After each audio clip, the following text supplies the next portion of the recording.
9 เมตรนี่จับเส้นนี่เอาลึงตรงเลยเอาใช้พังบาดนี่พังแล้วเดี๋ยวจังน้อยเด็กน้อยแป๊บนึงให้เราขุดฟังนี่ก่อนจังไปเบิ่งน้ำกันตอกลงเอาเลยเขาจะขุดเอารักไงกว่านี้นี่หมายไว้หมายพอเอาละ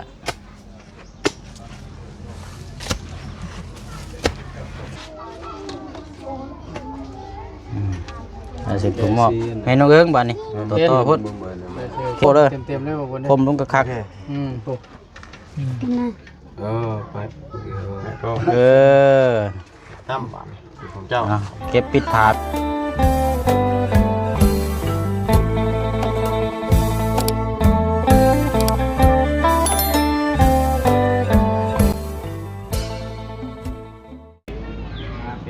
เป็นปีญาติกันไปแล้วสองตั้งใต้กัน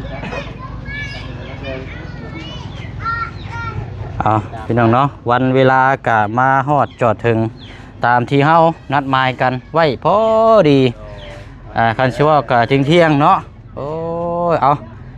ก่อนอื่นเดี๋ยวขออนุญาตเปิดในงานโตก่อนเนาะเดี๋ยวพอย่างมาพี่ก่อนพอมาพี่ก่อนเมนเอิงเนาะเอาอะไรพี่น้องเนาะถือว่าเป็นวันที่รอคอยสำหรับทางเมนเอิงหรือว่าทั้งครอบครัวเนาะถือว่าเป็นจุดเริ่มต้นสิมอบอนาคตให้เราปลูกสร้างหาอยู่หากินอยู่นี้บัดนี้พี่น้องเนาะคันชื่อว่าก็มีที่ดินที่ทางแล้วก็ถือว่าสุดแล้วมนุษย์เฮาน่ะเนาะหาอยู่หากินถึงสิกว้างถึงสิหอมก็แต่ว่ามันเป็นของตัวเองมันก็ภูมิใจเนาะแต่ว่านึงมาสำคัญก็ต้องขยันสู้เพื่อความอดทนของตัวเองแหละเนาะหาอยู่หากินเอาพี่น้องเนาะเดี๋ยวเบิ่งน้ำกันยาวๆเลยพี่น้องเด้อเนาะมื้อนี้นัดทีมงานมาเบิ่งน้ำกันอะไรพี่น้องเนาะการซื้อขายทางออกทางเข้าอันนี้ได้กับเบิ่งน้ำกันอะไรเนาะแล้วก็ทั้งผู้ขายผู้มอบผู้ฮับก็ต้องมีพยานฝั่งละ2 คนเนาะพี่น้องเนาะเป็นพยานทำหู้น้ำกันหลักๆเลยกับทางในบ้านเนาะทางพ่อสบายดีพ่อเด้อโอ้ยเอาแล้วก็สบายดีพี่น้องน้ำกันเบิร์สุขุสุคนพี่น้องเนาะแล้วก็ทางผู้ใหญ่ใจบุญน้ำกันเนาะโอเคเอาวันนี้ก็อันนี้ท่านผู้ฮับบอกพยาน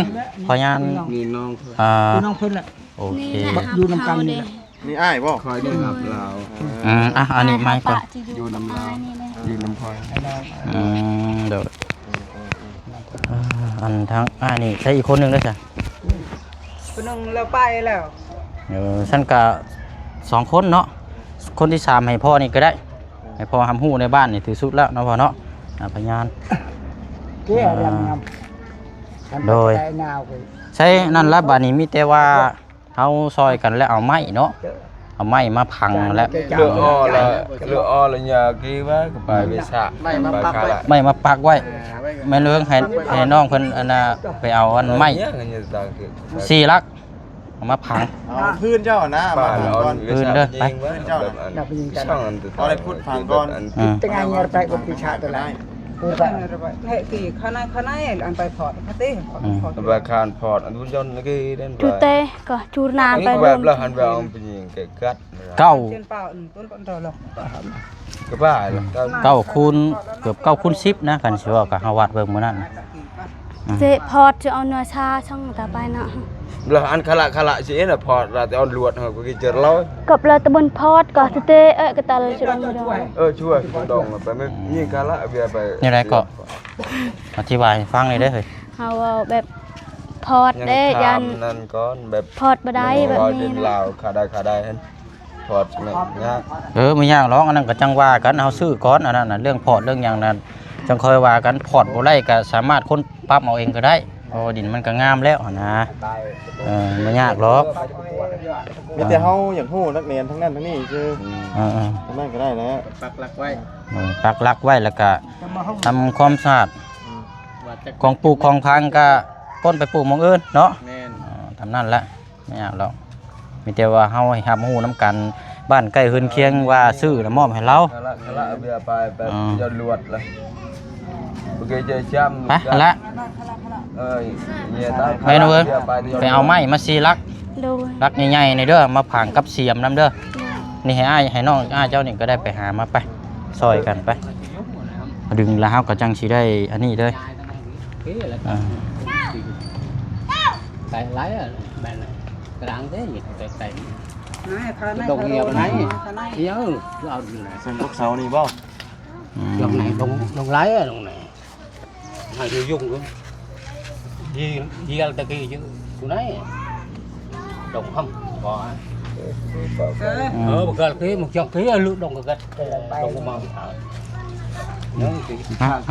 gì là cái này ทางเจ้าของผู้ขายและให้ทำหู ตะบน คุย เตือ กัน มานาแน่ดังตะบนเตือนาตะบนเตือ Ham chốt như vậy. ตะบนเตือ ข้างในกูก็ Ông mới bây giờ ra giờ ra mà cả. cái phải Cái này cái chơi lên là ổn. con kết con nga rồi cái gió đồng vàng đồng Nó như vậy nó Hot, nó. cái tay mình cho lương อ่า tăng đồng. มันแห้งพี่น้อง thấu ấy cái gì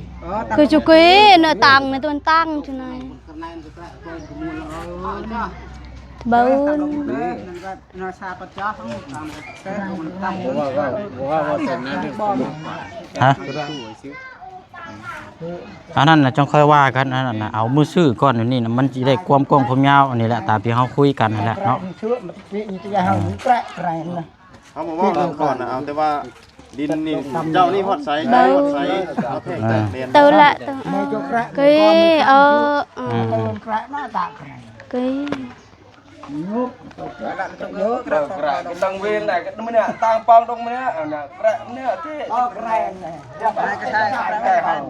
ผมก็ไป อืม แล้วนี่ก็ไปใช้ตกแกะว่างที่ลงยงนายเจ๊ไปนายตะบ้านที่นาย เบิ้ลนา จังว่าให้เพิ่นคุยกันก่อนทางคุยกันทางออกทางเข้าหั่นแหละ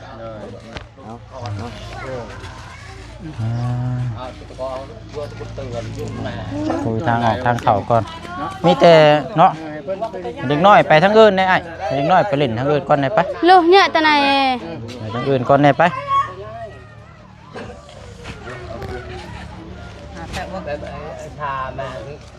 ไปเอาลักมาแล้วไปลักกับเสียมเด้อเอาเสียมมาคุด เสียมันน้ำ ลักกับเสียมเอาลัก ก็หมายไว้ก่อน มึงหมายไว้ก่อนแล้วเฮาจังสิเฮ็ดใหม่เอาลักมาปักไว้พอน้ำหูน้ำกันนี่แหละ ไปใช้ข้างในเยอะก็ต้องไปเด็กก่อนเราก็อายนะฮะ มาปักนี่ Chưa tao lâm bậy nhờ. đâyตั้งแต่เจ็ดđấy cái đồng của tệ เนื้อตาเนื้อตาปะเต้เลย อืม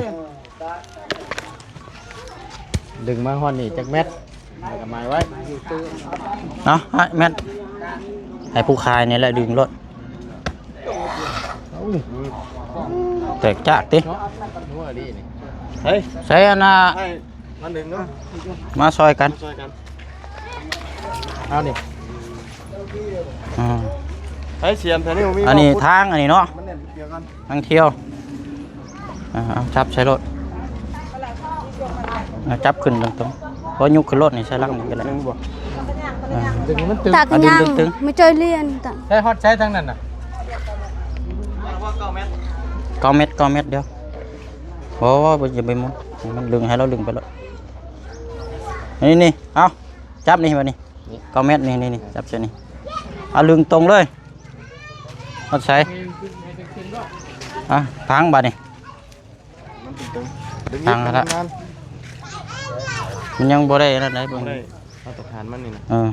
มันต้องตึง พังลงเลยนะตอกลงกระคักรถ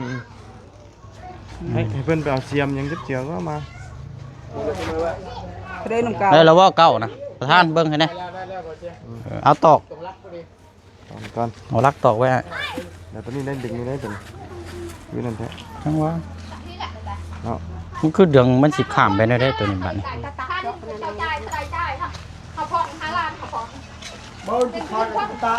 เนื้อตะบนตาสกี ข้าวโพดมดนี่นี่ก็ข้าวโพดนี่เป็นแป้นเราได้แป้นนี่พกมดอันนี้ก็พกมดข้าวแป้นข้าวโพดนี่ข้าวดองข้าวเห็ดดองลูกไข่เฮา อยากได้ ถ้าดินเช่าชื่อในสไลด์ก็จะ5 ล้านเขาอยู่ไหน ยังได้ ข้าวโพดถ้าดินปั้นตามข้าวโพดนี่5 ล้าน มีหยังจะเว้าหยังมีตุ ข้าวโพดนี่ข้าวโพดกระเด็นพ่นมาเข้าไม่ได้เตือนข้าวโพดนี่เด้อ เบาไปได้นะ เอามา ฮะ แม่นดินดินเฮาอีหลีเนาะ ลาวแต่เรา แต่ พ เรา อดนะ อาละไม้ตอนเราเฮ็ดดอกเนาะเราอาละไม้ เรา เรา เฮ็ด ตั้ ด ง อง เต้นนั่นน่ะ ลูกเราพอดดินไปดินเขา ดินเขา เรา ให้พอด อยากได้ค่าพอดคืน เราไม่ได้เตือนเฮา เจ้าอยากไล่เจ้าก็คุยกับผู้นี้บ่ได้คุยกับเฮามาพี่มาไปยืนกับไม้พุ่น ดินหมด ไปเจ้าไปล้มกับเราโลดให้มันจ่าแจ้งชุมเฮาบ่ได้เกี่ยวบ่เกี่ยว เราพอดคืนเขาเนาะ เออ กับเรา แม่น เพราะว่าก่อนเจ้าสิเฮ็ดหยังมันก็ขึ้นกับผู้นี้ เจ้ามาพอดพอดินเพิ่นเจ้าก็ผิดแล้ว เออ เจ้าบ่แจ้งแม่นบ่ ผิดได้เจ้าสิมาเอาครับ อันนี้เพิ่นบ่ได้ดิยังไปโตหาเรื่องดินี่ อ๋อนี่บ่ถึก เออ ถึกแล้ว แต่เจ้าพอดเจ้าก็ยังบ่ได้บอกเพิ่นเจ้าของที่ดินจักเจ้าของที่ดินให้พอดอยู่บ่ เฮ็ดมือดอกเขาเป็นพอด ฮะ เฮ็ดมือเอาพอดยาเนาะพอดยังคิดเกียงลาย เออ เฮ็ดมือเอานะเพียงนั้น อ่า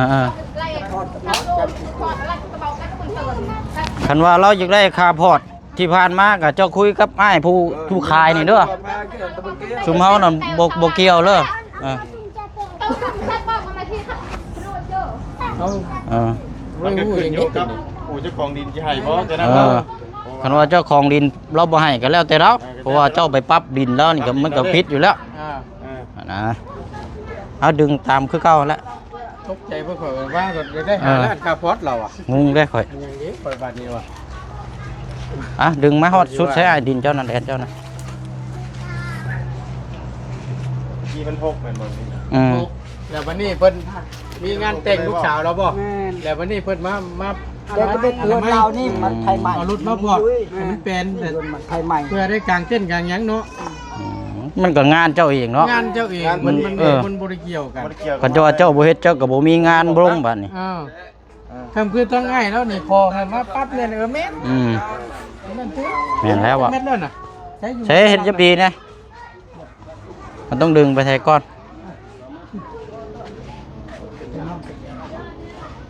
แต่เรื่องอันนี้ก็สุดแต่ว่าผู้เจ้าของดินก่อนหน้านี้ เดี๋ยวแต่เพิ่นเคลียร์กันเองนั่น เคลียร์กันเอง แม่น พอมันเอง อืม บ่เราเองบ่ พอแล้วเอง พอนั่น อืมเอาละ ว่าผัวแล้วเห็นบ่ พอเรา โอเคบ่เกี่ยวกับแต่เฮาได้เด้อในส่วนตัวนี้น่ะ บ่เกี่ยวได้ สิปรับเบิดตัวใดก็เฮาบ่จักนำตัวนี้แต่ว่าเฮาหน้าที่ของเฮาน่ะแม่นนี่แหละในการซื้อขายนี้ ใช้ลักได้ไปเอาลักมาแม่นกเอิงใช้ยืนอยู่ยักนะไปเอาลักมาแม่ เอาลักเอาเสียมไป ติดไปแล้วเบี้ยจนไหนคุณพี่ ยืนชึ่งบ่ได้ได้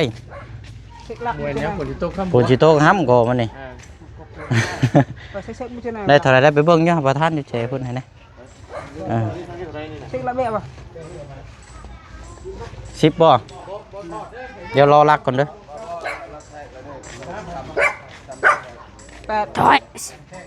8 เมตร80 เซนตรงนั้นเนาะแต่กันของแท้นั่นแล้ว ทางนั้น9เมตรอยู่ลุมเพิ่นนะตัวนี้ได้ซะ 8 เมตร80 เซนเนาะแท้มันนั่นนะ 9คูณ9เมตร80ได้ แม่นก็ไม่9เมตร80ลายยาวนี่นะแม่น อ๋อเบื้องนั้น9 เมตรเบื้องนี้ 9เมตร80 9 คูณ 9เลยเด้แบบแข่งมานานเห็นบ่ 9คูณ9แต่ว่า แต่เบื้องนี้บ่ฮอดยัง20เซนเลยนะนั่นเนาะ มันได้8เมตร80 เออ จากคุณมาหาพี่ เอา โมเมนต์9เมตร80 บ่ได้วัดมื้อนั้นน่ะ9เมตร80ได้นี่เราแวงนี่คุณเบิ่งในคลิปข่อยก็ได้เพราะว่าเจ้ายับขึ้นมาทางพุ่นหลายเด้เจ้าสิยับลงไปพุ่นอีกนิดนึงตะกี้น่ะเจ้ายับอยู่ลุ่มพุ่นมองว่าวสิแรงน่ะจำนี่ก็ยังบ่ฮอดอยู่9เมตร เออ เบื้องนั้นก็ 9 เมตร 9 เมตรเบื้องนี้8 เมตร80 เซนแข่ง มันก็บ่ได้แล้วมันก็ผิดเบิ่งในคลิปเฮาก็ได้เอาบ่ จะว่าได้ 9เมตร80 14ล้านเฮาก็ว่าโอเคนำกันแต่ว่ายับมาสิมันก็มันได้นี่แล้วเนาะมันก็บ่แม่นสัจจาแล้วว่าเฮาก็คุยกันเลยเพราะเฮาเห็นอยู่นี่ในคลิปน่ะเจ้านี่ยับลงอีพี่นึงมื้อนั้นน่ะอันนี้เจ้ายับขึ้นมาพี่มันบ่รักมันฮอดบ่ตรงอันนั้นหัวน่ะมันยับเข้าในพุ่นคันว่าเจ้าแวงคันว่ายังขี้ลายแทบบ่ได้ก็เอา9คูณ9ซะเอา9คูณ9มันจะงามอันนี้มันบ่ฮอด9ครับ และดึงเบิ่งด้วยบ่เตียงว่าฮอดแต่ เอาคันมาบ่ได้แท้เอาเม็ดเอา9 เม็ดซะเอามาหน่อยเบิ่งใช้ในบ้านอยู่ใช้ในบ้านอยู่พุ่นเนาะ เอาตัวเอาเปียกมันน่ะ เอาตอกลงบัดนี้ในพุ่นแล้วบัดนี้เนาะจักสิเข้าไปในใด6ชับ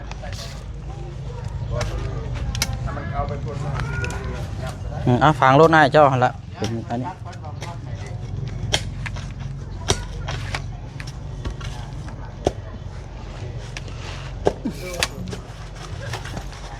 พังไว้จำไว้แม่น้องเอิงเด้อ ดู เพราะว่ามันอันน่ะเก้าเนาะประธานเนาะโอเคเอา9 คูณ 9ทั้งนี้กะสิในบ่รักตัวนี้เนาะย่างเข้าไปในพุ่นละบัดนี่เอามีดมาถางใช้มีดนะ เสียมดิเอามานี่ ไปพังไว้ไปเอาแป๊บนึงได้เด้อวางท่านี้ก่อนเพราะว่ามันเอาพังไว้ก่อน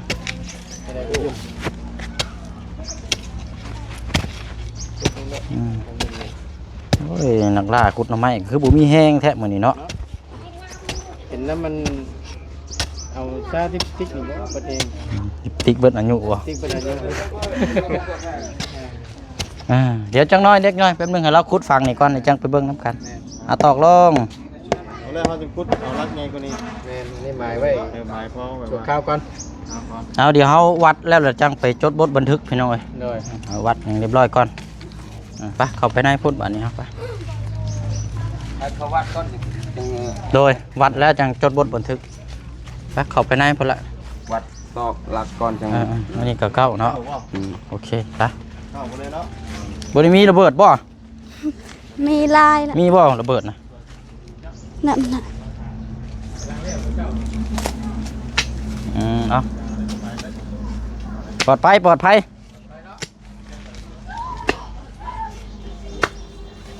เอาละ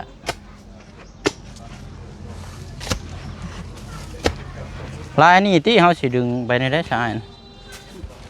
ติดหัว บางทีไอ้หลักบองนี่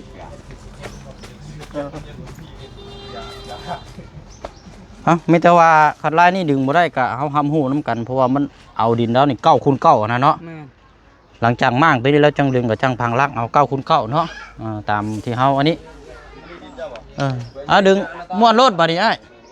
ม้วนรถสายยางนะม้วนรถสายยางม้วนรถหมุนเข้าไปแล้วพอละโดยหอนหน่อยพี่น้อยไปออกมาบัดนี้ครับนะครับหูน้ำกันแล้วก็ม้วนให้เพิ่นดื้อมั่งตัวนี้ออกก่อนแล้วก็จังอันนี้เก็บแม่นเบิ่งถือไหม โอเคปิเจาะหลักเลยเจาะน้ำ เอาแม่อันเสียมนะถือมาแม่ เรื่อย จำไว้เลยแม่นุ่งเอิงเด้อรักเด้อมันเถื่ออันคนมากลมาอย่างฟ้าเฮาเรียบร้อยวัดเรียบร้อยเลย เอาทางนั้นได้9หรือเปล่า เพราะว่ามันเข้าบ่ได้ว่าบุญเลยว่ามันเป็นดิน9 คูณ 9อยู่บัดลื้อมั่งแล้วจังก็ได้คือเก่าหั่นแหละ คือว่าเป็นอะไรผมได้9 คูณ 9เนาะ แม่นเพราะว่ามัน9 คูณ 9เลยนะดินอันนี้นะเฮามั่งเอาแล้วจังดึงมาแล้วจังพังใหม่ก็ได้มันติดอันน่ะสวนเรา มีแต่ให้อันในบ้าน จดบทบันทึก คุณเนาะ นี่ในพี่ละไปเข้าไปในพี่ก่อน เป็นกี่เดือนนะ เอาเดียวป้าบัดนี้พี่น้องเอ้ยทั้งผู้ขายทั้งผู้เหมาะเป็นพยานน้ำกันเนาะไปใต้ตารางเพิ่นละพอเพิ่นละเนาะ ดู อยู่นี่แล้วเดี๋ยวให้น้องๆเพิ่นออกไปก่อนเนาะรบกวนแน่แล้วไปพี่น้องเอ้ยเนาะ จำกันได้บ้านนี่เนาะ เนาะเอา ห่อนจำบ่เสียงเลย จะคิดว่าแนวใดเนาะเขาก็อยากให้มันแล้วมันทั่วแล้วก็อยากให้ผ่านรุ่ล่วงไปด้วยดีนั่นแหละพี่น้องเอ้ยเบิ่งแย่งน้ำกันนั่นแหละ บ่ได้ยันยังยันแต่คนตกค่ำ ย่านฝนตกห้ำนั่นแหละเนาะ แม่น เอาอันนี้ใบนี่บ่เชียงซื้อมาเรียบร้อยพี่น้องเตรียมมาให้เบิ่แล้ว บ่ยากเป็นปึ้มมิกเป็นซอเอารบกวนเบิ่งเด้อประทัดให้ไปได้พอเอามา2ใบจะเอาใบหนึงตัวนี้เอาเป็นห้องก็ได้ มา เอามีดเข้าได้ก็ได้ วัดแตกเรียบร้อยแล้ว เป็นไปมาห้องกัน ได้รับสอนลงเป้าขนาดนี้แล้วบัดนี้แล้วกันแล้ว เยอะเถอะลูกเจ้า ใช้ดินบนใดคือบอก โดยอยู่ลุ่มบน อยู่ธนาได้บ่บุญ ขึ้นนั่งแล้วนะบ่เสียงเลย บิดอยู่บ่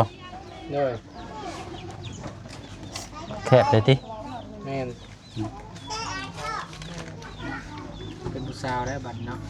เรียนบ่เลยเป็นมือคิว มาให้พอเพิ่นจดนั่นแหละพี่น้อง9คูณ9ว่าบุญได้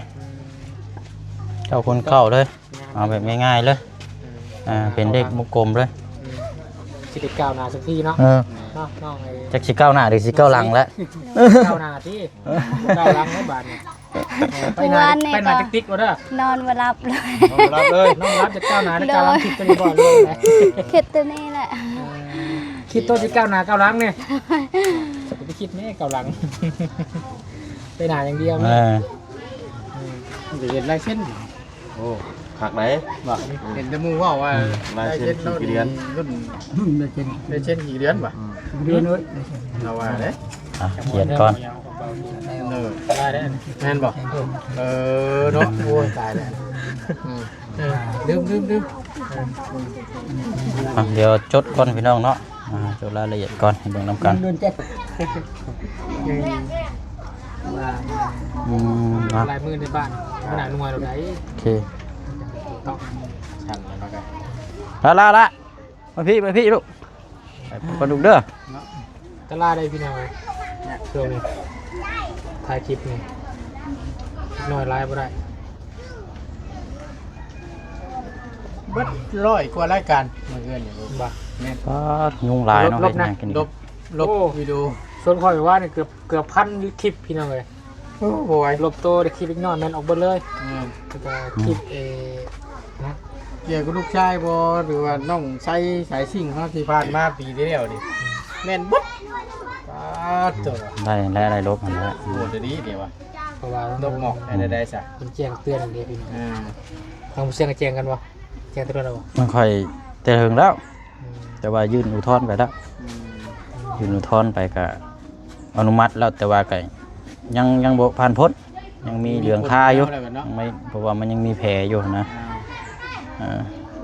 สี่ดู สี่ลูก4 คน ดู น้องสี ชื่อสีอายุแล้วละ อายุ33นะ ฮอดคุณบ่ 3 ปี ฮอดแล้วเลย ฮอดด้วย ฮอดแล้ว 33 ปี ดู ด้วยไปด้วยตัวฉัน 33 นี่แม่นเลย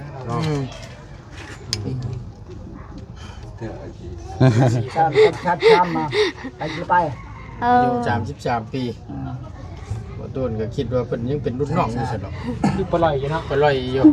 บ่แม่น มาเมื่อคืนนี่เขามาหลุดแต่งหน้าแต่งตาวะคิ้ว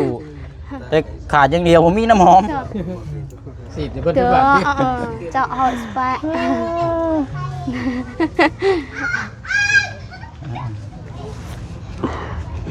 เอาน้องเนาะจดบทบันทึกนั่นแหละตัวนี้แหละสำคัญที่สุดขึ้นอยู่น้ำนี่แหละขึ้นอยู่น้ำผู้จดขึ้นอยู่น้ำใบนี่แหละ จะมาอ่านตอนคืน ประวัติคืนเกิดเรื่องยังขึ้นจับใบตัวนี้มาใช่รถ ก็คุมนี่แบบเฮานี่คุมชะแล้วมันบอก โดย มันคุมชะแล้วหน่วยรู้เนาะ หน่วยยังอยู่นี่ก็ใช่รถละ บ่ใช้คุมหกเนาะ กลุ่มพก หน่วยหก กลุ่มพกก็คือหน่วยหั่นละ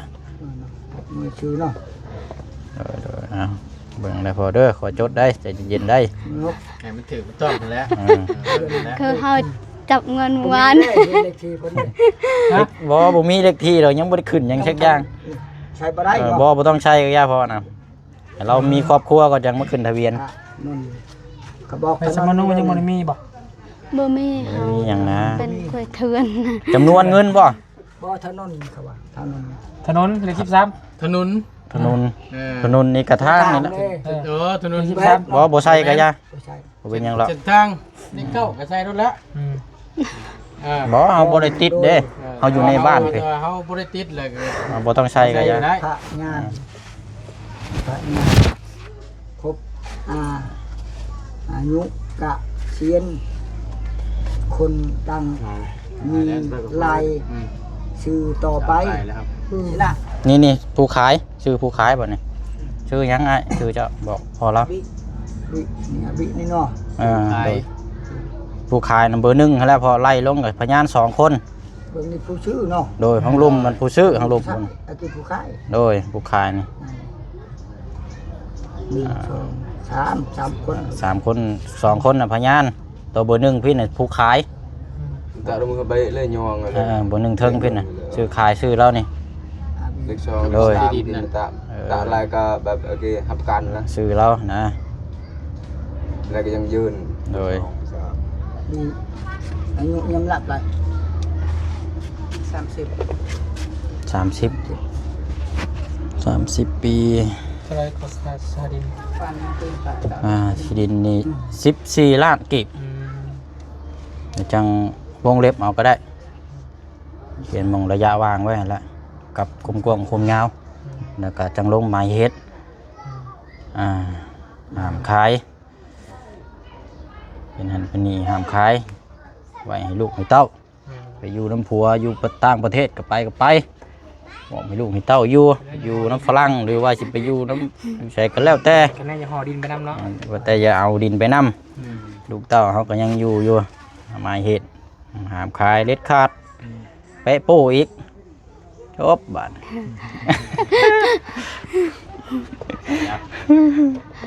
จับเงินก็นอนบ่หลับเลยเมื่อวานนี่นะตื่นตลอดเลยบ่เคยจับเลย เขียนไว้แล้วอย่าจับ เลย ไม่ พยานบัดนี้คนที่2ผู้นี่เนาะ แล้วเจาะโกกับโอเคเลย โดย เพื่ออันเลยหับละ มี2 คนก็ใส่2 คนหันกันพอ ที่ ทำหู้น้ำกันนั่นแหละผู้ขายกัน พอลาวอีกนี่เนาะ เจาะ เอาแล้วอีก อะไรก็ ก็ได้เนาะ ฮะ พอลาวก็ได้อันนี้ โดยใส่พอแล้วโดยพอใส่โดย ได้บ่ ได้ใส่ซื้อพ นี่ อ บีนี่พออัน โดย เบาเจ้าเพิ่นนี่ โดยใส่โดยให้มันครบเบิด3มันก็ได้ ครบ อืม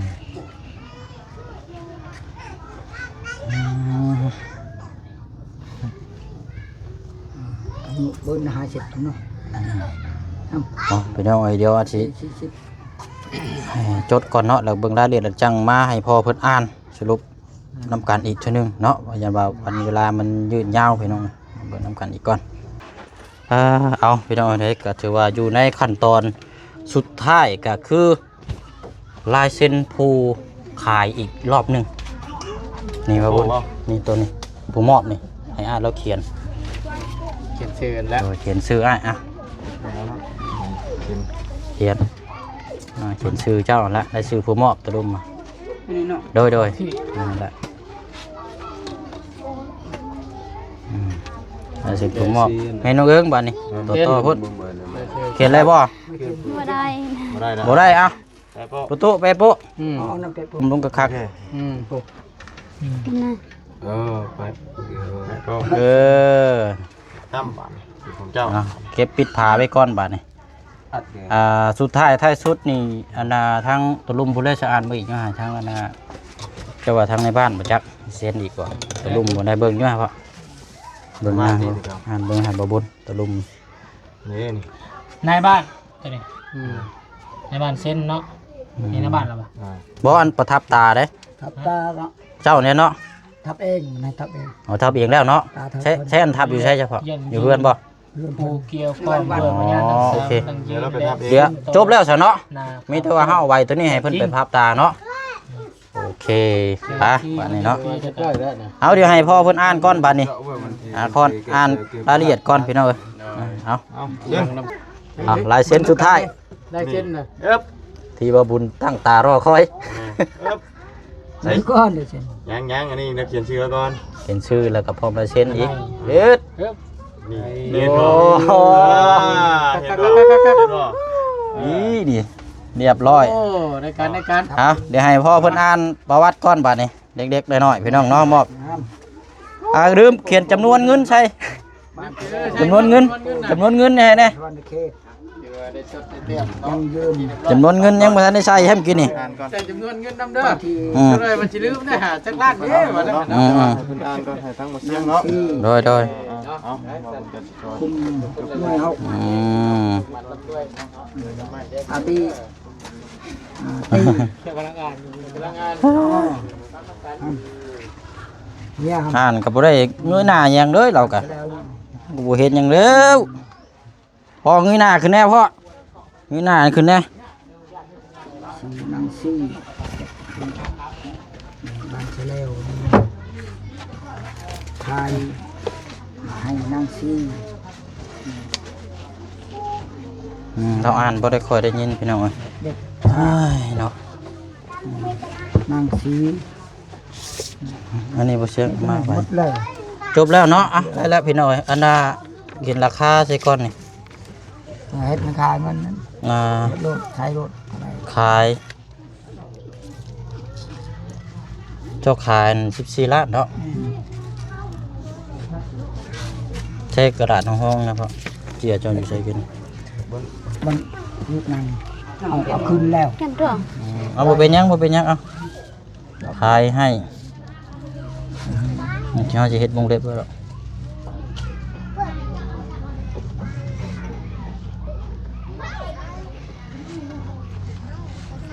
ขายให้14ล้าน1 2 3 4 5 6กีบอ่ะเรียบร้อยเนาะทั้งผู้ขายทั้งผู้รับถือว่ารับฮู้นํกันเบิดทุกคนบัดนี้พี่น้องเอ้ยมีแต่ว่าไปประทับตาเนาะประทับตาแล้วจังมาให้เราถือไว้เอารายละเอียดก็โอเคแล้วพี่น้องเอ้ยอันน่ะวงเล็บในการซื้อการขายเฮาก็อยู่ในนี่เบิดเลยเนาะมีตัวดินที่ทางก็ถือว่าถ้ามีหยังเกิดขึ้นเอาใบตัวนี้มาแล้วก็ทั้งผู้รับห้องผู้ที่ขายให้ก็ต้องมาเบิ่งนํกันอีกถ้าว่ามีหยังเป็นไปได้นี่ต้องเฮารับรู้นํกันเด้อเด้อ บ่ฮอดดอกบ้าน โดยมีแต่ว่าง่ายๆเลยเนาะบุเชงกับสีมอบยุ่นให้ก่อน2 4 6 8 10เมนูเอิงอนุมือเอาเด้อโอเคอันนี้10ล้านพี่น้อย2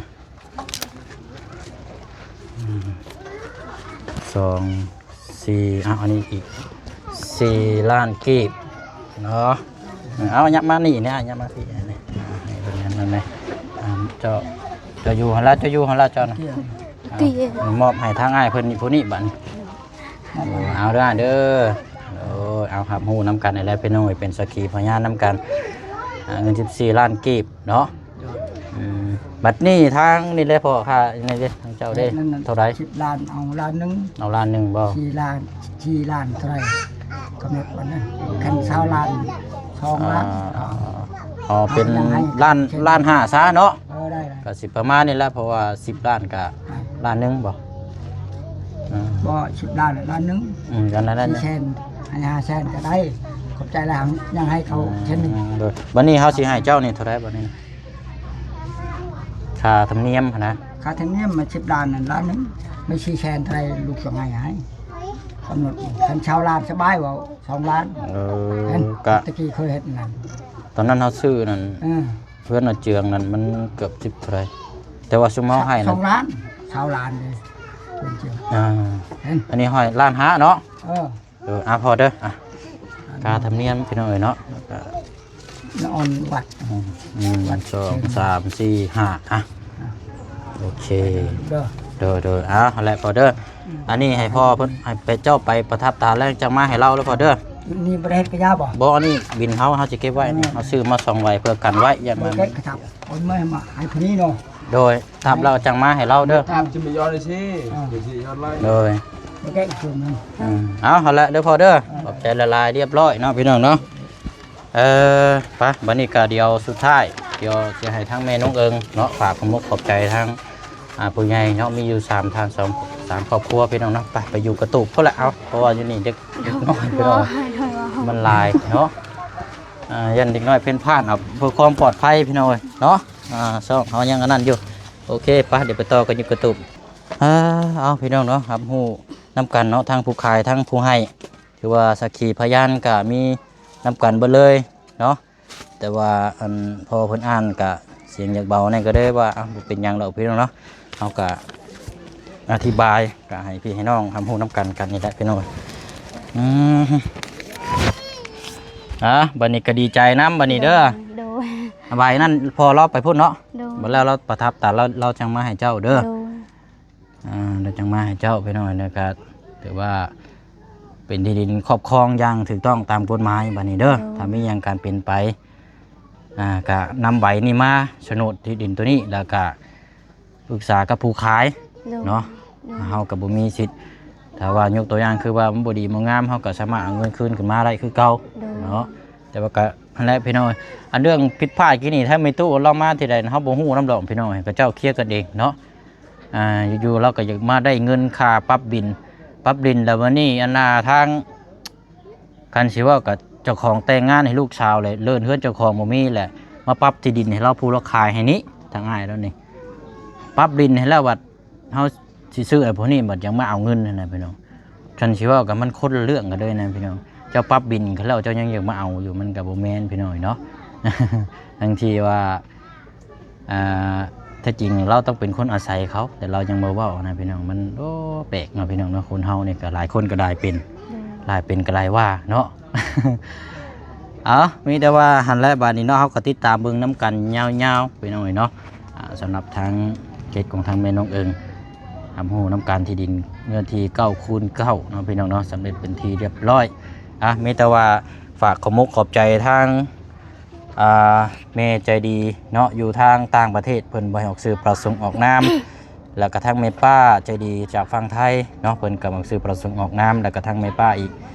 เพิ่นให้ออกสื่อประสงค์ออกนามเนาะคนแรกนี่ก็เพิ่นสมทบมานี่เฉพาะแม่ใจดีอยู่ฝรั่งเศสนี่รวมทั้งค่าธรรมเนียมกินนี่พอดี8ล้านกับ5แสนกีบ โดย เนาะ8ล้านกับ5แสนกีบแล้วบัดนี้ทางแม่ป้าจากฝั่งไทยนี่พอดี6ล้านปลายนี่แหละพี่น้องเนาะเพราะว่าเงินแม่เพิ่นฝากมานี่ 10,000 บาทเชียงก็รวบรวมน้ำกันเลยแล้วก็ทางแม่ป้าอันจะดีอีก 1,000 บาทเนาะเท่ากับรวบรวมเบิดก็ซื้อที่ดินในครั้งนี้กับทางค่าตัวลงธรรมเนียมนี่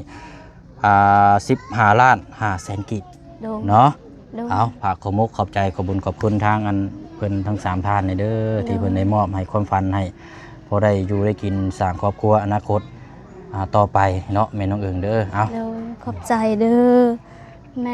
ม่ใจดีเด้อให้อยู่ดีมีแหงเด้อให้สุขภาพแข็งแรงความเจ็บบ่ให้ได้ความไข้บ่ให้มีเด้อให้เทวดาหักแพงลายให้เทวดาหักแพงตลอดปีและตลอดไปและให้คออายุยืนนาวเด้อให้คอเฮ็ดธุรกิจขอให้ได้ลายเด้อสาธุ โดย ยังเจอ เอากะตามนั้นแหละเนาะ โดย ดีใจนำบัดนี้ดูแลแล้วบัดนี้เด้อเดี๋ยวบ่เชิญสิเข้ามาใหม่เนาะ โดยเบาเสียงก็คือกันเด้อ โอ้ยเป็น ให้ หยัง ขอ เนาะ ให้อายุยืนยาวเด้อขอให้สุขภาพแข็งแรงเด้อความเจ็บบ่ให้ได้ความไข้บ่ให้มีเด้อให้เทวดาหักแพงลายตลอดปีทั้งตลอดไปขอชาธุก่อนเฮา เอาบ่ยังบ่เป็นแล้วเนาะพี่น้องตื่นเต้นเลยเอาสาพี่น้องเนาะล่ำลาเด้อนํกันเบิดสุขุสุคนเนาะบัดนี้พี่น้องเนาะติดตามเบิ่งนํกันยาวๆยินดีนํเนาะพี่น้องเนาะทางผู้ให้ทางผู้รับทางผู้เบิ่งทางผู้แย่งนํกันวันที่รอคอยเนาะก็เป็นจริงแล้วบัดนี้พี่น้องเนาะบ่ได้ฝันบ่ได้นอน คือตื่นมาตั้งตารอแล้วก็ทำฮู้นํกันไปแล้วเนาะบ๊ายบายเลยพี่น้องเด้อเนาะสบายดีพี่น้องเนาะไปแล้วพี่น้องเนาะ